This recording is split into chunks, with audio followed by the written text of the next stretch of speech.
I'm from England, London originally, but I lived most of my adult life in Venezuela, South America. Basically, I'm a painter.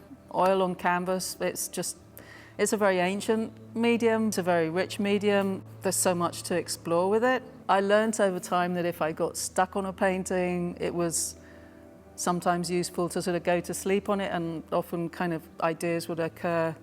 You know, you let your unconscious mind do a bit of the work rather than trying to force it so much. Artists get asked a lot what the message is, but I would say that there's an English curator, art historian, who just made this really useful observation about that, is that artists don't necessarily kind of identify, this is what I want to say. You're moved more by a compulsion. So there's something about this image here. There was something about that figure and that colour that it's repeated in quite a lot of paintings, or at least they start out that way, just because you get sort of fixated on that figure in that colour, and something about me keeps making me want to come back, and that's my starting point. But it's not because I want to say blah, blah, blah, blah, blah. Just this thing keeps bugging me, and so it's a way of working through that, for sure. Yeah, it's kind of more obsessive than that. And I always had this idea that the sort of painting that I was interested in, Matisse, the Fauvists, that you couldn't really paint like that in England because it's very grey, it's very sort of rainy. And also there's a sort of tradition of painters, or the ones that I was looking at, of going south, and how that sort of really was a kind of key moment in their development as painters. So I had this idea that I was looking for light. When I ended up going to Venezuela, we ended up living in the southeast of the country in an industrial city. I don't think you could get any more light than that because it's quite near the equator. And at the same time, I was reading a lot of feminist art history, which was quite important at the end of the 70s with the feminist movement. And I did have a sort of conflict with that, with the representation of the female figure, but identifying with it at the same time as identifying with the painter. So there was definitely that kind of conflict inherent in the sort of things that I felt that I could work with. And so my way of dealing with that was actually to leave the human figure out for a long, long time, which was why I was looking at landscapes and the built environment, which is a manifestation of people, but in a different way.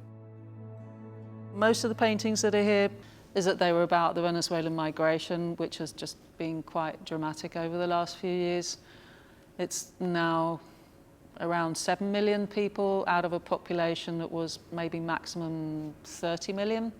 So it's a lot of people. And I suppose it does kind of hit you harder when you see people and places that are familiar to you. So the Venezuelan migration has been going on since the year 2000 with these political changes that have been going on. So a lot of young people went abroad because there were some protests that were getting kind of really cracked down upon, young people were getting killed, put in prison. So anybody who could get their kids out of the country did. And then we left in 2016. But then after that, the migration has been increasingly more desperate. I mean, people leave on foot, you know, these incredibly, sorry, I can only think of the word in Spanish, but, you know, really difficult journeys, just with what you've got on your back, carrying kids, just whatever, just because you can't get enough to eat. And so a lot of those people cross over the border to Colombia. A lot of the people that cross over have to wade over these rivers, but it's also what you see in, there was a documentary the other day about the Darien Gap, which is between Colombia and Panama, and it's a very sort of daunting place to have to walk through. So a lot of those images come from these river crossings where people are just, you know, carrying everything on their heads. It's something that I've always done. We always did art workshops in the industries that I worked in Venezuela. And over time, through community work, we developed this kind of mapping project. And a lot of it is motivated by ecological concerns and wanting to kind of get that conversation started with kids. Basically what we do is sort of do a walkabout of an area. Usually I try and make it the people's neighborhoods so that we're looking at the place that we actually live in. And then we come back and make these big collective paintings. As you can see, they're enormous. So it's kind of a size that most people won't have worked on.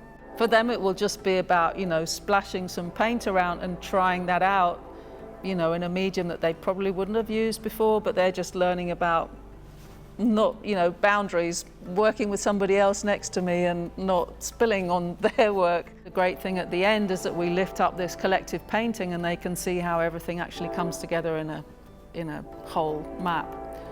And that's, like I say, like the beginning of a conversation.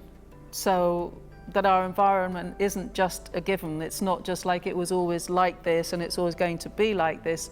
We can actually participate and decide to, how we want things to be, which I think is really, really important with the ecological crisis that we have.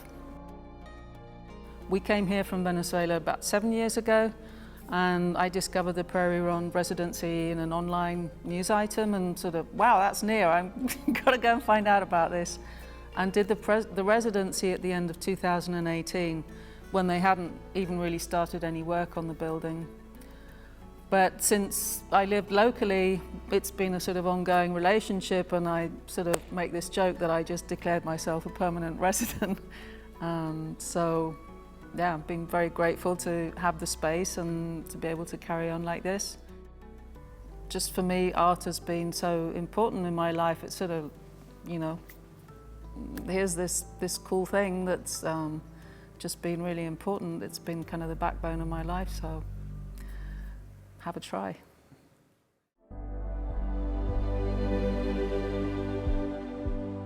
Be sure to tune in next week when we learn even more about the history and renovation efforts at the mill at Vicksburg.